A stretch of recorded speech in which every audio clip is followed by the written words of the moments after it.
November 1944. Camp Aliceville, Alabama.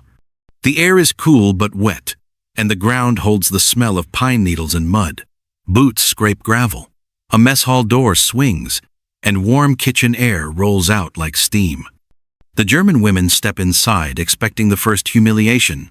Less food. Thin soup. A guard watching to see who breaks. Instead, they smell coffee, fresh bread, and something sweet and nutty that doesn't belong in a prison. On every table sits the same object, a glass jar filled with brown paste. An American guard walks past, opens a jar, and eats it with a spoon, slow, casual, like it's normal. Helene watches and thinks one simple thing. Why were enemies being fed like this? What happened next would unravel propaganda one spoonful at a time. Helene Keller is 26. Not a soldier in the way the word sounds in movies. No rifle, no medals. She was trained to be useful. Bandages, needles, antiseptic, paperwork. The kind of work that keeps men alive long enough to return to the line. She has seen hunger. In North Africa, food became a word for whatever kept your hands steady. A hard biscuit that broke your gums. A tin of meat that smelled wrong but still went down because the next day might be worse. At one field station, she watched two orderlies argue over half a potato like it was medicine. Then she was captured. Processing camps first, then a ship, then America. On the transport across the Atlantic, the women were told the same thing again and again, not in speeches, in quick warnings, like practical rules. Americans will starve you. Americans will mock you. Americans will make you work until you drop. Helene believed it because believing it was easier than uncertainty. And now, in Aliceville, uncertainty is everywhere. The camp looks like a prison. Yes, fences, towers, signs in English, men with rifles. But the barracks are clean. The bunks have real mattresses. There is hot water. There are posted schedules with 3 meal times printed like it's a factory shift. 3 meals. She keeps repeating that number because it doesn't fit what she expects from enemies. The mess hall confirms the confusion. Long wooden tables, tin trays sliding on metal rails. The sound is sharp and constant clack, clack, clack like machinery. The smell is worse than the sound because the smell is not punishment. It's food. Soup with actual vegetables, bread that bends instead of cracking, something sweet in a small cup, and then the jars. Brown paste inside glass, thick enough to cling to the sides like grease. Helene stares at her jar like it's a mistake. The label is English. She can read only pieces. 2 words stand out because the guard says them slowly, pointing like she's teaching a child. Peanut butter. Butter. The word makes several women stiffen. In Germany, butter has become a memory, something you talk about in the past tense, something you trade for. In Germany, the people who stand behind fences don't get butter. Helene lifts the jar. It is heavier than she expects.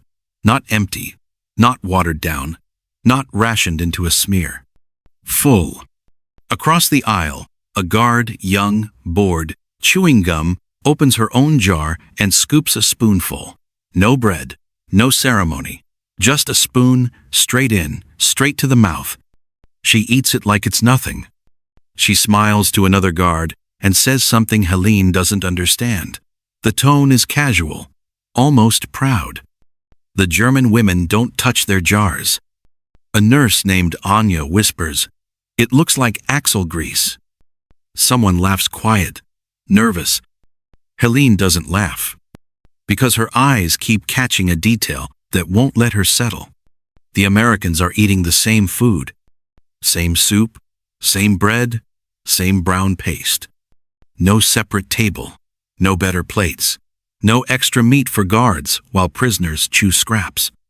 In the world Helene knows, food is how power is shown.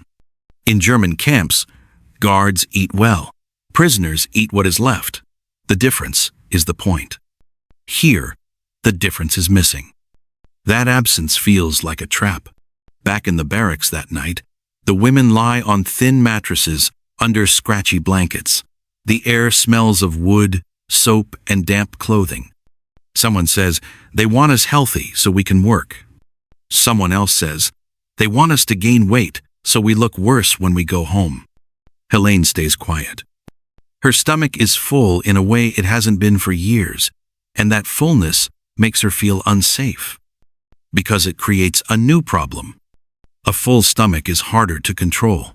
A hungry person can be told, endure, wait, hold your shape, hold your pride. A person who has eaten enough starts noticing other things. The softness of the bread, the heat of the soup, the fact that the guard didn't spit in anything, the fact that nobody shouted, and the jar. It sits on the table by the wall where Helene has placed it like evidence.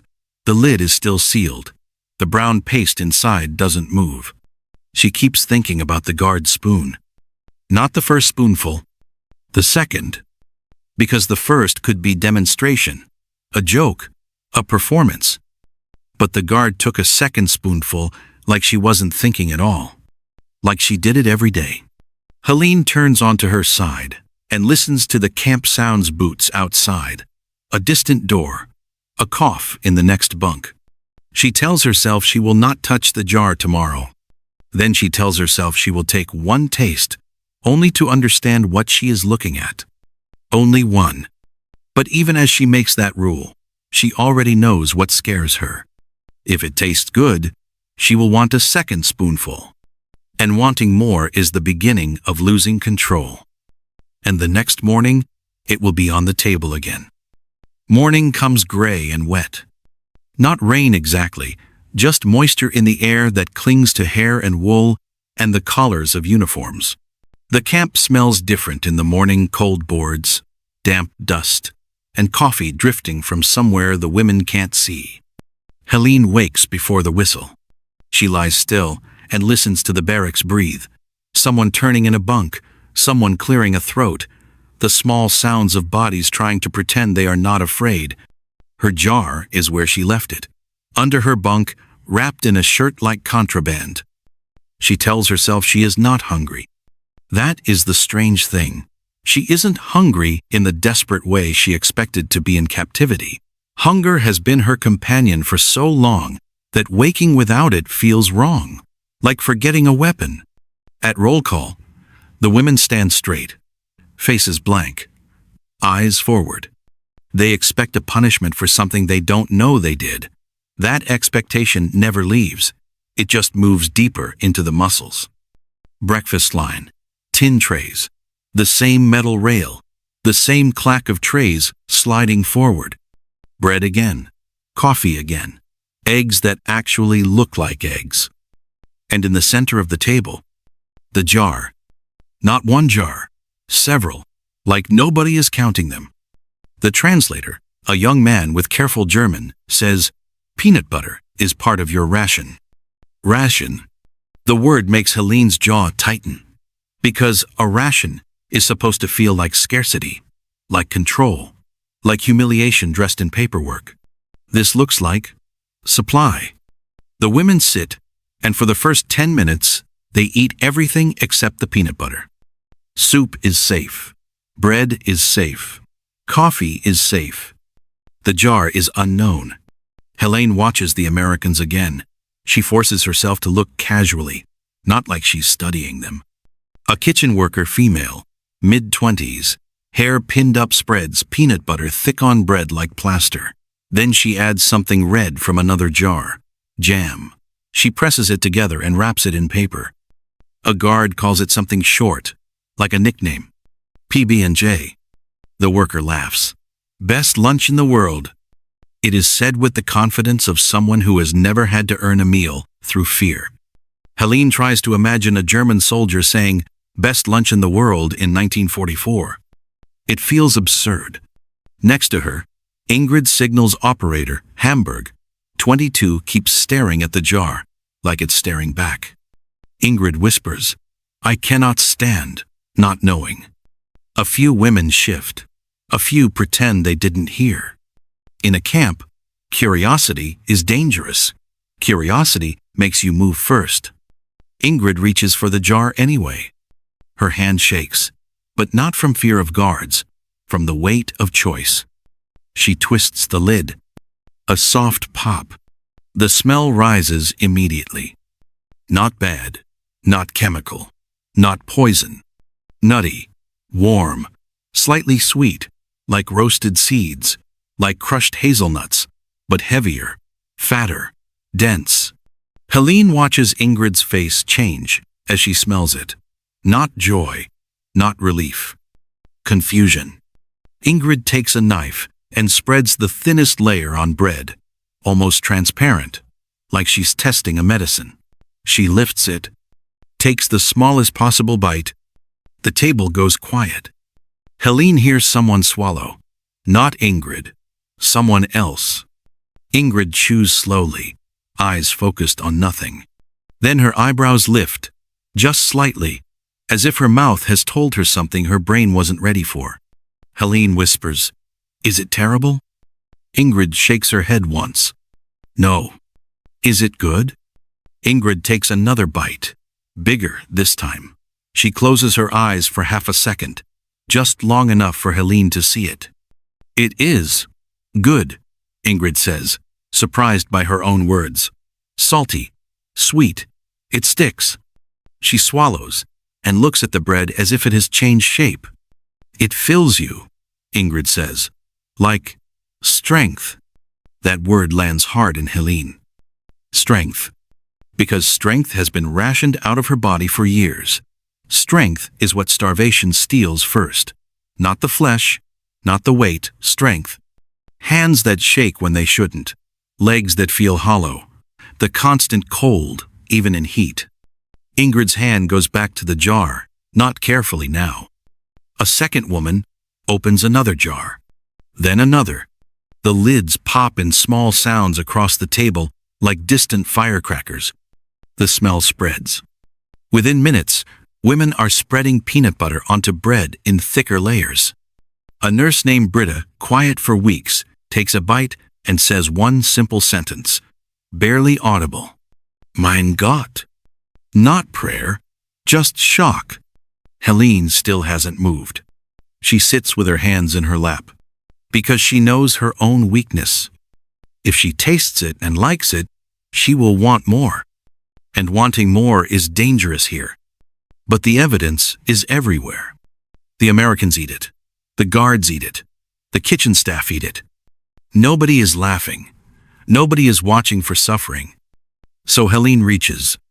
She takes the knife, scoops a small amount, spreads it on bread, thin but not invisible. Her hand is steady, which surprises her. It feels like her body has decided faster than her mind. She lifts the bread, takes one bite. The texture is wrong at first. Thick, sticky. It clings to the roof of her mouth, like paste. But then the taste hits. Roasted nuts, salt, a sweetness that doesn't feel like sugar alone. It feels like fat, like calories, like the kind of food that stays. Her body reacts instantly. Not emotionally, physically. A warmth in her chest, a small loosening in the gut. Her stomach, which has been trained to accept little, suddenly recognizes abundance. Helene takes a second bite, then a third. Not fast, not frantic, but she notices something humiliating. She is chewing with focus, like nothing else matters. Around her, the table has changed. Women who arrived stiff and silent are now eating in a way Helene has not seen since before the war. Not graceful, not dignified, honest. One woman wipes her eyes and keeps eating. Another laughs, short and sharp, like a cough, because she can't explain what she feels. An American cook walks past and stops. She stares at the empty jars already piling up. Yesterday, these women wouldn't touch it. Today, they are scraping the sides with knives. A guard, Ruth, older, practical, shakes her head and says to the translator, amused, "It gets everyone eventually." By the end of breakfast, Helene looks down and realizes the jar on her table is empty. Not half, not most. Empty. And so are the others. The Americans in the kitchen look at one another. Not angry, not offended, just surprised at the speed. A supply sergeant appears at the mess hall door, glances at the table, and writes something on a clipboard. Helene watches him write, and for a moment she feels a cold pinch in her stomach. Now comes the correction. Now comes the punishment. They will take it away. They will say, "You ate too much, so you get less." But nothing happens. The women file out, stomachs heavier than they are used to, mouths still tasting salt and sweetness. Helene walks back to the barracks and feels something she hasn't felt in years. A problem that is not hunger, a fullness that makes her slightly dizzy. Not pain, not sickness, just too much. In Germany, too much food does not exist. In Helene's world, you never stop because you are satisfied. You stop because there is nothing left. That afternoon, an announcement comes through the translator. Due to demand, peanut butter will be limited. 1 jar per table per meal. A few women protest immediately. 1 jar is not enough, Ingrid says, voice sharp. The American officer looks genuinely confused. Yesterday, you did not eat it, he says. Ingrid answers, simple and blunt. Yesterday we did not understand. Helene doesn't speak. But inside her, something shifts. Because she understands now, too. And understanding creates a new fear. If the jar can be rationed, then it can also be removed. And she realizes she has already started counting time in meals. Not days. Meals. Breakfast, lunch, dinner. And at each one, she will look for the jar. She will look to see if the enemy still gives it. That night, Helene lies in her bunk and tastes peanut butter in her mouth like a secret. She thinks about the word Ingrid used. Strength? She thinks about Germany, about the people who are hungry there, about what she will see when she returns. And she thinks about this camp, where enemies eat the same brown paste from the same jars. Her stomach is full. And for the first time since capture, that fullness does not feel like relief. It feels like a crack in something solid. Because the next morning, the jar will be there again. And if it is there again, she will not know what to believe. The next morning, it happens again. Not exactly the same. That would have been easier. The air is warmer. The ground outside the barracks is already dry. Dust rises under boots and settles back down like it belongs there. Breakfast line. Same metal trays. Same rhythm. And again. The jar. 1 per table now, just as promised. Helene notices something new before she sits. The women are counting. Not openly, quietly. Eyes flick to the center of the table. Quick math. 8 women. 1 jar. How thick can each layer be before it's gone? No one speaks. The first woman spreads carefully. Too carefully. The knife barely touches the surface. The second spreads more boldly. By the third, the tension is visible. Someone clears her throat. Someone else shifts on the bench. Helene waits. She has learned something overnight. This food is not just food. It is certainty. It tells you what kind of world you are in. She spreads her portion and eats slowly, forces herself to chew, to swallow, to pause. Across the table, Ingrid finishes her bread and looks at the jar again. Not greed, calculation. She hesitates. Then she reaches back in and scrapes the side of the jar, just the thin layer left behind, the part no one officially owns. No one stops her. No one comments. That silence says more than permission. The jar is empty before half the table is finished. For a moment, the women sit very still, waiting for a reaction, for a guard to say something, for a rule to appear. Nothing happens. The Americans, pass by with coffee pots. One refills a cup without being asked. Helene realizes something unsettling. The Americans do not seem to care how fast the jar disappears. Only that it does. By lunch, the pattern is set.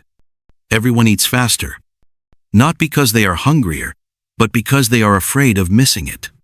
Helene hates this about herself.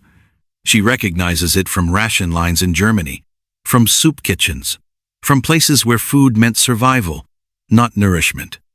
She thought she had left that behind. But the jar brings it back. At lunch, a guard makes a mistake. He sets down 2 jars at one table. For 3 seconds, nobody moves. Then a woman named Marta laughs a sharp, surprised sound and pulls one jar closer like a reflex. The guard notices, shrugs, and walks away. No correction. No yelling. The women stare at the extra jar like it might disappear if they acknowledge it. Helene watches the American guards eat lunch nearby. They spread peanut butter thick, wastefully thick. Some don't even finish their bread. One throws the last crust into a bin without looking. Helene's jaw tightens. Not anger. Something colder. Comparison. That night, Helene hears whispers after lights out. Do you think they will stop? No. How do you know? They eat it themselves. Maybe it is only until supplies run out. Ingrid whispers from the bunk below Helene, then America must be very large. Helene does not answer. She is thinking about scale, about how many peanuts it takes to make butter, about farms, about factories, about systems that produce so much they give it to enemies. On the 3rd day, the camp runs out. Not completely, but enough that breakfast is served without the jar. Bread, coffee, eggs, no peanut butter. The reaction is immediate. Not anger, not shouting. Silence. A silence so complete it feels deliberate. Women eat without enthusiasm, without talking. Helene chews bread and feels it turn dry in her mouth. Her stomach is not empty, but it feels unfinished. Ingrid leans close and whispers, "They took it." Helene shakes her head slowly. No. How do you know? Because they would have said so. And she is right. At lunch, the jar is back. 1 per table. The women exhale as one body. Helene hates the relief she feels, hates how quickly her body has learned to depend. By the end of the week, something else happens. Trade. It starts stupidly. A woman offers half her dessert for a spoonful. Another offers extra laundry duty. Helene pretends not to see. But by the 2nd week, the trades are precise. Measured. 1 spoonful for 1 cigarette. 2 spoonfuls for a bar of soap. 3 spoonfuls for silence about a broken rule. Helene sees Maria older. Careful, remove her earrings one night and hold them in her palm. Silver. Dull from years of wear. She whispers to Ingrid, "I will trade these." "For what?" Ingrid asks. Maria doesn't answer. She doesn't have to.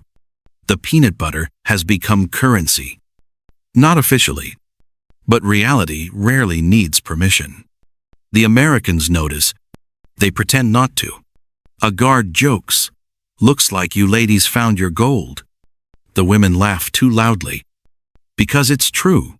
The jar appears 6 times a day now, in Helene's thoughts. Breakfast, lunch, dinner.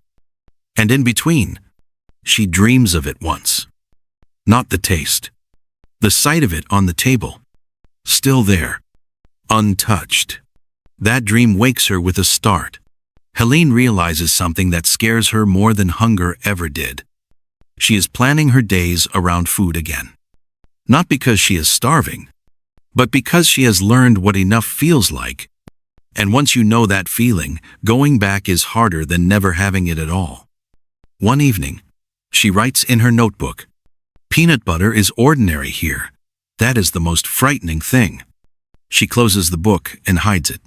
Because if this ordinary thing keeps happening, If the enemy keeps feeding her like this, then the war she thought she understood is already over, and she does not know which side she is standing on anymore. The next day, Uth, the guard, says something casually as she passes the table.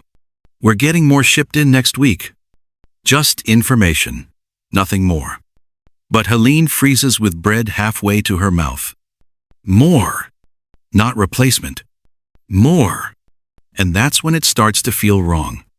The comparison does not arrive with anger. It arrives quietly. It slips in during the most ordinary moments. Helene notices it first, in the way time behaves around meals. Back home, food had always meant calculation. Weight, rations, numbers, whispered under breath. Who gets what? Who goes without? Here, time bends around abundance. The jar arrives. It is placed down without ceremony. No speech. No explanation. It is assumed to be enough. That assumption unsettles her. At lunch, a guard sits at the end of the table. He eats quickly, peanut butter thick on white bread. He folds the last bite, chews, wipes his mouth, and stands. Half the jar remains. He does not look at it again. Helene stares at the leftover smear along the rim. Back in Germany, no one left food behind unless they were sick or dead. Here, food is not watched. It does not need guarding. The realization tightens something in her chest. Later that afternoon, the women are assigned light work sorting supplies, cleaning a storage room near the kitchen. It smells of flour, coffee, soap. Shelves line the walls.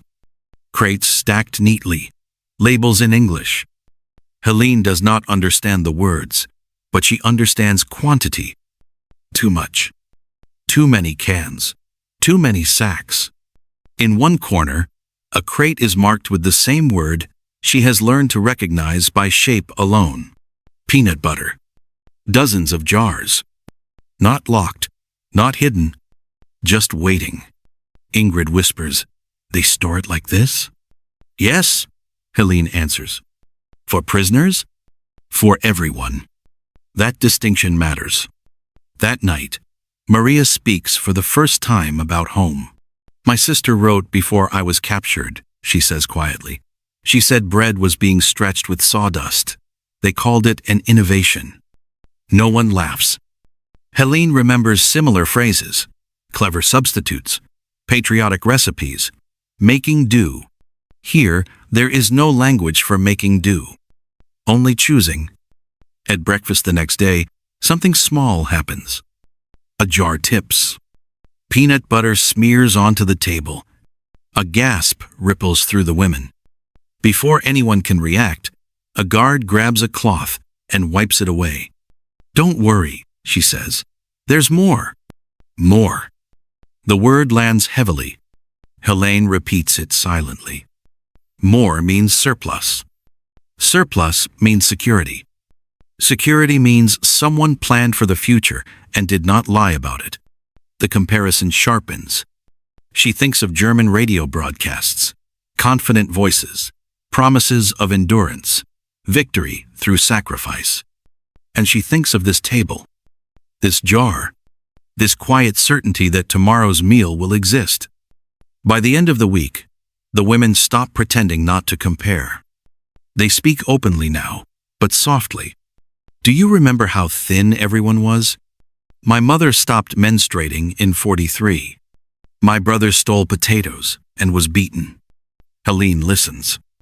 She does not add her own memories. They are too heavy. One afternoon, Ingrid returns from the library holding a magazine.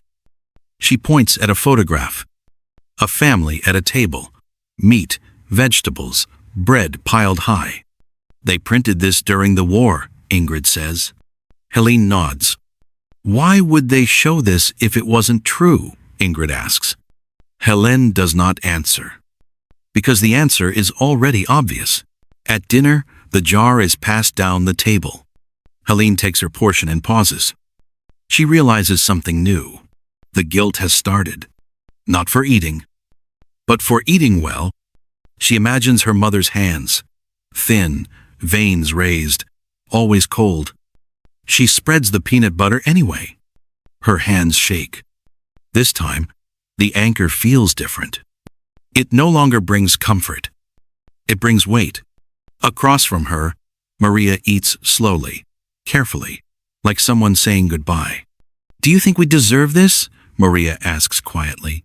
Helene chews, swallows. "I don't think that's the question," she says. "What is? Why they don't ask it at all?" The Americans do not seem to measure worth at the table. They measure portions. That night, Helene dreams again. This time, she is back home. The jar is on her family's table. Everyone stares at it. No one knows who should open it. She wakes before anyone does. The comparison has settled in fully now. It no longer screams. It simply exists. And the next day, when the jar appears again, untouched, unquestioned, Helene feels the guilt deepen, and something else alongside it. Understanding? The realization does not come as a sentence. No one says it out loud. It forms instead in the body, in how Helene's shoulders no longer tense when footsteps pass behind her, in how she no longer hides the spoon, in how the jar sits on the table and no one flinches. By now, the meal has become routine, and that is what makes it unbearable. Routine means normal. Normal means intentional. This was not an accident, not charity, not a test. It was simply how things were done. One afternoon, Helene is assigned to kitchen duty. She stands near the back, peeling potatoes. Steam rises from metal vats. The heat is steady, not punishing.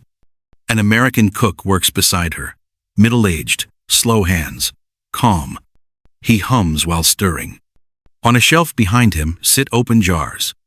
Peanut butter, used freely, scooped without counting. Helene watches him wipe the spoon on the rim and drop it into the sink. He does not scrape it clean. He does not look back. That moment breaks something open. Not violently, quietly. Because waste is only possible when there is more than enough. Back home, even crumbs had purpose. Here, residue is meaningless. Later, she carries a tray back to the mess hall. A guard nods at her. "Eat when you're done," he says. Not if. When. Helene eats alone at the end of the table. She spreads the peanut butter thin this time. Not from fear. From habit she cannot unlearn. Halfway through, she stops. The realization arrives fully now. They were not fed to confuse them. They were fed because the system did not know how to do anything else. This was not mercy. It was infrastructure. The Americans did not sit around deciding whether German women deserved to eat. They built a world where food existed in excess and followed the rules of that world. That night, letters arrive from Europe. Not many. Paper thin, handwriting unfamiliar. Helene does not receive one, but she watches others read. Faces fold inward. Hands tremble. Words like bombed, missing, hungry pass between bunks. Maria sinks onto her bed. "My niece weighs less than a child," she whispers. Helene sits beside her. Neither speaks. The contrast is complete now. One place collapses, the other overflows. And Helene understands something without anyone teaching it to her. Propaganda did not fail because it was challenged. It failed because it could not survive contact with routine abundance. The jar returns the next morning. Same placement. Same amount. Same quiet question, more. Helene feels the guilt again. But beneath it, something steadier. Resolve. If lies could be undone by something as small as a meal, then truth was not loud. It was persistent. It showed up every day. At the same hour, in the same container, and asked nothing in return. Helene eats until she is full. For the first time, she does not rush. She does not hide. She does not look around. She lets the feeling settle. Not joy. Not relief.